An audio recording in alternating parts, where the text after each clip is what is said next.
Cara paling mudah untuk gagal adalah menjadi orang yang cepat bosan, lalu menunda yang sedang dikerjakan, melompat dari satu hal ke hal yang lain, berlari dari satu kebosanan ke kebosanan lainnya. Dan cara paling gampang untuk mencapai apapun yang kita inginkan adalah dengan mengerjakannya. Maka mulai dari yang paling kecil, lakukan setiap hari.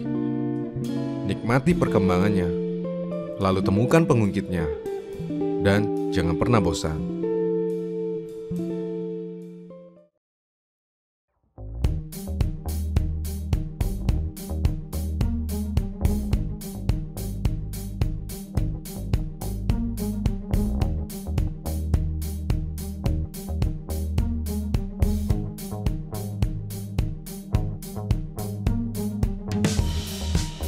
Kita takut merasa bosan, kita tidak ingin menjadi bosan, dan demi pohon mangga di depan rumah, kita bahkan membencinya. Padahal cepat bosan adalah tanda bagi orang yang lemah. Sebuah alasan klasik untuk menunda, malas-malasan, atau kabur dari sebuah keadaan yang sulit dan tak menyenangkan. Orang yang cepat bosan adalah mereka yang paling mudah diganggu oleh penghibur berjenis recehan, serta segala macam cara instan yang sesungguhnya tidak pernah ada. Michael Jordan akan muntah melihat ring basket jika ia cepat bosan. Cristiano Ronaldo akan muntah menendang bola jika ia cepat bosan.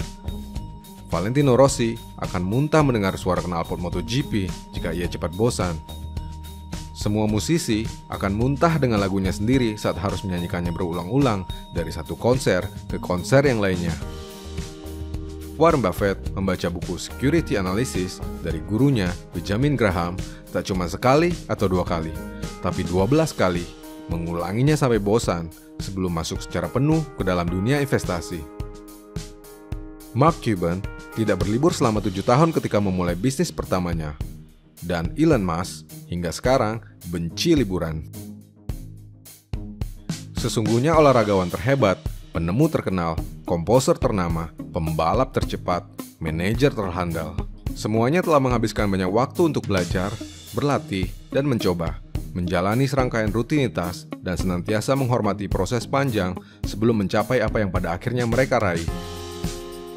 Otot tidak dibentuk dengan mendaftar setahun di tempat gym paling mahal dan hanya pergi di bulan pertama saja. Keahlian tidak didapat dari sekolah paling hebat, kursus paling terkenal, atau buku paling langka.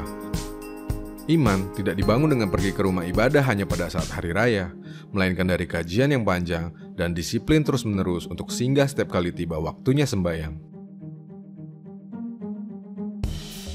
Di permukaan, sukses memang terlihat sebagai sesuatu yang glamor, mewah, dan bahagia. Hanya masalahnya, ia tidak diciptakan dalam satu malam. Ada jalan-jalan panjang sebelum sukses itu datang. Hari-hari, minggu-minggu, bulan-bulan, dan tahun-tahun yang penuh dengan disiplin, komitmen, rutinitas, repetisi, persistensi, dan konsistensi yang sudah pasti pada suatu titik akan terasa sangat membosankan. Kalau kamu tak percaya, simak kisah tentang orang paling sukses di dunia, atau tanyakan kepada orang yang kamu anggap sukses tentang bagaimana perjuangan yang telah mereka lakukan. So, jika kita tidak bisa mencintai rasa bosan, kita tak belajar dari orang-orang sukses itu.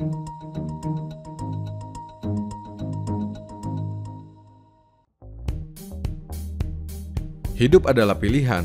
Kamu memang bisa dengan mudah menghindari rasa bosan, seperti Udin, yang kemarin adalah koki, hari ini adalah agen asuransi, lalu besok jadi ahli gigi. Ganti profesi secepat kilat, semudah celup-celup kaki. Kamu juga bisa seperti Bambang, yang makan di luar kelewat sering, pergi ke mall kelewat rajin, nongkrong di kopitiam kelewat banyak, lalu kelewat sering mengeluarkan handphone dari dalam saku untuk mengerjakan hal-hal yang tak perlu. Dari memeriksa notifikasi, bermain game, chit-chat, scroll sosial media, kepoin orang, hingga cuma sekedar menatap layar tanpa ngapa-ngapain. Atau kamu juga bisa memilih untuk menghadapi sekaligus mencintai rasa bosan itu.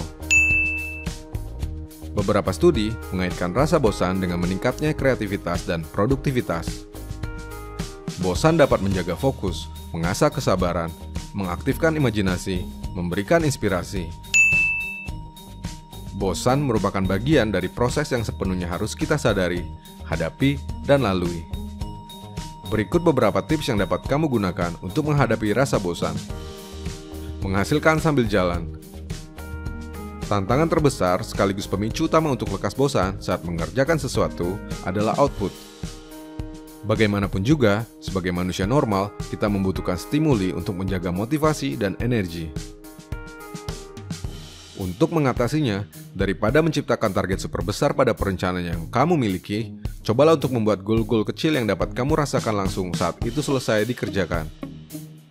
Selain itu, kamu juga dapat mengatasi rasa jenuh sekaligus mempercepat proses belajar dan bekerja dengan membagikannya kepada orang lain. Seorang filsuf terkenal Romawi bernama Seneca berkata, "Saat kita mengajar, kita belajar." Ketika membuat konten ini, saya sendiri sedang belajar untuk menghadapi rasa bosan. Untuk itulah, saya membuat konten tentang bagaimana cara untuk menghadapi rasa bosan. Jatuh cinta pada proses.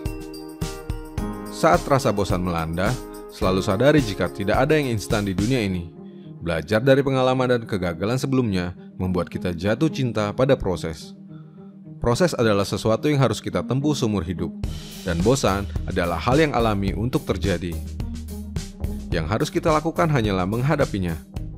Kamu mungkin tak akan percaya dengan diri kamu sendiri bahwa ternyata kamu selalu mampu mengatasinya. Selalu bersyukur, miliki lebih sedikit, lakukan lebih banyak. Tak ada hal yang lebih mudah, murah, dan powerful selain bersyukur setiap hari.